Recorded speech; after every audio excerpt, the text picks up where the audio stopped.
네. 저번 시간에는 연산에 대해서 간단하게 살펴봤고, 그 연산을 스위프트 프로그램 내에서 어떻게 표현하는지도 살펴보았습니다.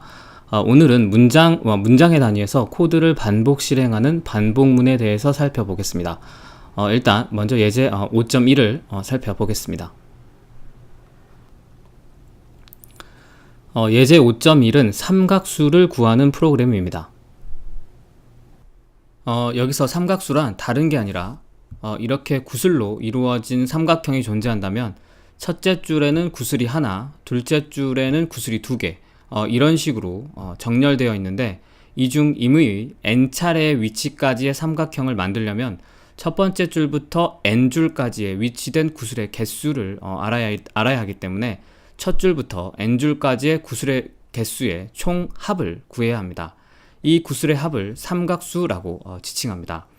예를 들어 다섯 번째 삼각수를 구해보면 첫 번째는 한 개, 두 번째는 두 개, 세 번째는 세 개, 이렇게 해서 다섯 번째까지의 구슬의 합인 15가 삼각수가 됩니다. 이렇게 숫자로 표현한 것을 보면 1부터 5까지 합을 구하는 것처럼 임의 n번째 삼각수를 구하려면 1부터 n까지의 정수의 합을 구하면 삼각수가 나오게 됩니다. 다시 예제 5.1로 돌아와서 이 프로그램은 8번째 삼각수를 구하는 프로그램입니다. 내용을 살펴보면 일단 트라이앵귤러 넘버라는 정수형 변수를 하나 선언했습니다. 그리고 그 변수에 8번째 삼각수인 1부터 8까지의 합을 더해서 그 값인 36을 대입했습니다. 그리고 프린트를 사용해 트라이앵귤러 넘버 변수의 값인 36을 출력했습니다. 컴파일된 결과창을 살펴보면 결과값이 36이 나온 걸 볼 수 있습니다. 지금 이 프로그램은 8번째 삼각수를 구하려고 이렇게 1 플러스 2 플러스 3 플러스 8까지 더하는 식을 사용했습니다. 그럼 이 프로그램 방식으로 200번째 삼각수를 구하려 하려면 어떻게 해야 할까요? 당연히 1 플러스 2 플러스 3 플러스에서 200까지 하나하나씩 다 더하는 코드를 작성해야 합니다. 이때 유용하게 사용할 수 있는 형태가 반복문입니다.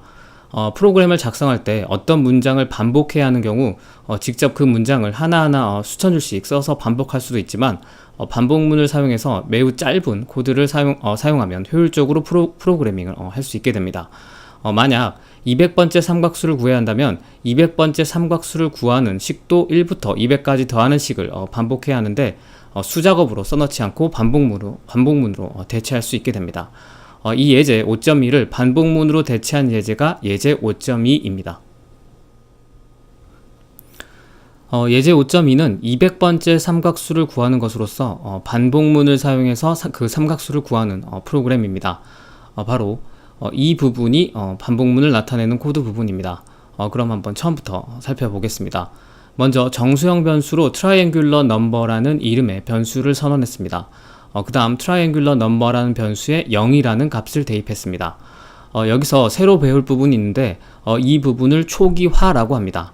우리가 앞에서 배운 대로 보면 이 코드는 방금 말했듯이 트라이앵귤러 넘버라는 변수에 0이라는 값을 대입하는 코드인데, 이렇게 왜 초기화라고 지칭하는지 한번 그 이유를 살펴보겠습니다.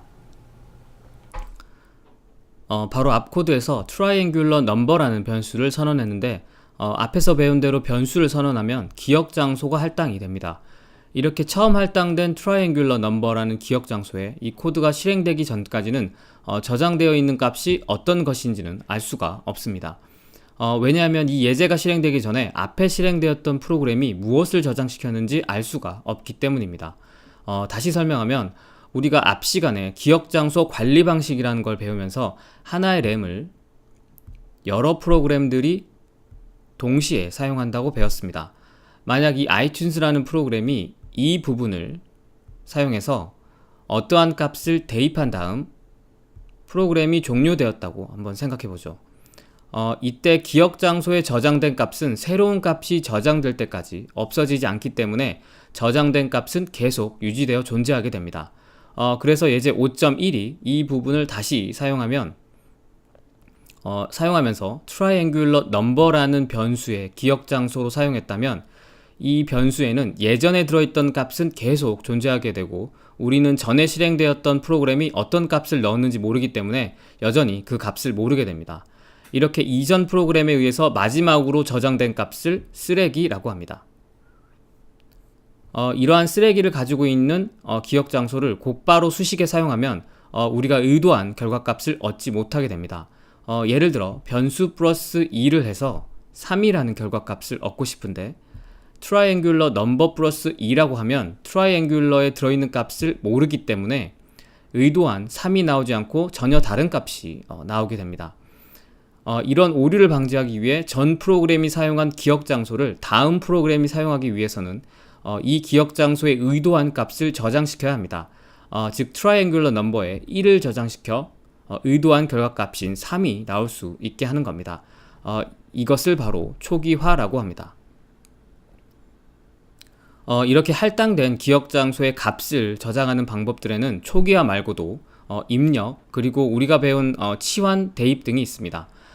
그럼 먼저 초기화에 대해서 더 구체적으로 살펴보겠습니다. 초기화란 기억 장소의 할당과 동시에 할당된 기억 장소에 최초로 원하는 값을 저장해서 쓰레기를 치우는 작업을 말합니다. 그리고 이렇게 최초로 저장되는 값을 초기값이라고 합니다. 이렇게 최초로 할당된 기억 장소에는 자신이 원하는 값을 저장시켜야만 의도한 결과를 얻을 수 있습니다. 특히 바로 뒤에 나오는 누적에 사용되는 기억 장소에 대해서는 반드시 초기화를 해야 합니다. 초기화 형태는 우리가 변수에 어떤 값을 대입하는 것과 같이 이런 형태를 사용합니다.